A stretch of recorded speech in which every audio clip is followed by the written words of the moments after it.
Bonjour à tous! Tout d'abord, j'espère que vous vous portez bien chez vous ou si vous travaillez aussi, que vous ne prenez pas trop de risques. Vous voyez, les bibliothécaires aussi sont en confinement, mais ça ne nous empêche pas de déployer tous nos efforts pour essayer de rester près de vous et de vous alimenter en conseils lecture et en conseils culturels en tout genre. N'hésitez pas à nous suivre sur les réseaux sociaux. On y est, on y travaille. Je vais vous parler d'une sélection de polars que j'ai faite pendant ces dernières semaines, puisque j'ai lu à peu près exclusivement des romans policiers pendant ces semaines de confinement. J'ai attaqué par un roman d'un auteur assez connu, un auteur néo-zélandais qui s'appelle Paul Cleave, dont la dernière publication, Cauchemar, a connu un nouveau succès. C'est un roman policier qui se passe aux États-Unis, ce qui n'est pas l'habitude de Paul Cleave, qui a plutôt tendance à situer ses intrigues à Christchurch, en Nouvelle-Zélande. Le roman ouvre sur une scène assez violente qui tourne autour de la disparition d'une très jeune fille, et l'enquête se résout, et on revient dessus une dizaine d'années plus tard, puisque la petite fille en question disparaît de nouveau alors qu'elle est jeune fille. C'est un roman qui se distingue pas par un style particulièrement travaillé, remarquable, mais il est très très bien construit. Il y a un rythme, un souffle qui nous empêche de poser le livre jusqu'à ce qu'on puisse le terminer. Et on a envie de continuer. Et c'est ce que j'ai fait. J'ai commencé par Ne fais confiance à personne. Donc toujours de Paul Cleave. Ne fais confiance à personne, c'est un roman extraordinaire. Pour le coup, alors je l'ai encore préféré au précédent. Au niveau du style, il y a quelque chose de plus fort. Pour moi, c'est le meilleur de ceux que j'ai lus parce que il y a une pression vraiment forte sur le personnage principal et qui s'applique très très bien au lecteur. Ne fais confiance à personne, c'est un homme qui est gravement atteint d'Alzheimer, qui confond réalité et fiction, et comme il est écrivain de romans policiers, il n'arrive plus à savoir si les crimes qu'il a dans la tête sont ceux qu'il a écrits ou ceux qu'il a commis. Requiem de Tony Cavano. J'en ai lu, je dirais une trentaine de pages avant de le laisser de côté parce que c'est tout ce que je déteste dans le polar.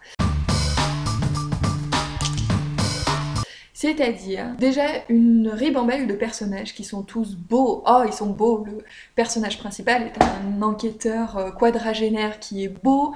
Les méchants sont des femmes qui sont belles. Les victimes sont des femmes qui sont belles. L'acolyte de l'inspecteur quadragénaire qui est très beau, c'est une jeune femme qui est très belle. C'est lissé, tout se passe au bord de la plage. Il y a tout ce qu'on attend d'une série américaine de base où on se croirait dans les experts, c'est nul, nul, nul, nul. Je vous le conseille absolument pas. Une auteure britannique, C.J. Tudor, qui a écrit L'Homme Cray. Et là, révélation, c'est une écrivaine extraordinaire. Ce roman-là est génial. C'est l'histoire d'un jeune homme qui se retrouve confronté à des drames qu'il a vécu quand il était enfant avec sa bande de copains, quand ils avaient 12 ans. C'est remarquablement bien écrit, il y a des allers-retours entre du coup le personnage principal à ses 12 ans et le personnage principal à ses 40 ans. On est complètement dans cette petite ville britannique au ciel pluvieux, ouais, un petit peu caricatural, mais j'ai tendance à croire que Madame Tudor parle en connaissance de cause. On est plongé dans une superbe ambiance, ça fonctionne. Et le dernier roman que j'ai terminé ce matin au petit déjeuner, Qui a tué l'homme homard de J.M.R. C'est un roman policier qui se passe dans un tout petit village de Lozère qui a la particularité d'abriter les membres d'un ancien cirque qui était en fait une foire aux monstres. Donc l'homme homard, c'est bien un homme victime de cette maladie dont j'ai oublié le nom mais qui est très bien décrite dans ce roman. On a bien sûr les traditionnelles sœurs siamoises, femmes à barbe, colosses et nains, et un meurtre est commis. C'est très drôle, il y a du style, vraiment, il y a une belle écriture. C'est un petit peu léger sur le fond, mais ça se lit avec beaucoup de plaisir. Moi, je l'ai beaucoup apprécié, d'ailleurs, je l'ai lu assez rapidement. Et je vous le conseille parce qu'il fait plutôt du bien au moral, en fait. Voilà. Allez, je m'arrête là, j'ai déjà fait une vidéo suffisamment longue, je crois. Ça faisait longtemps que je vous avais pas vu, ça me manquait. J'espère qu'on se reverra bientôt à la bibliothèque ou par vidéo.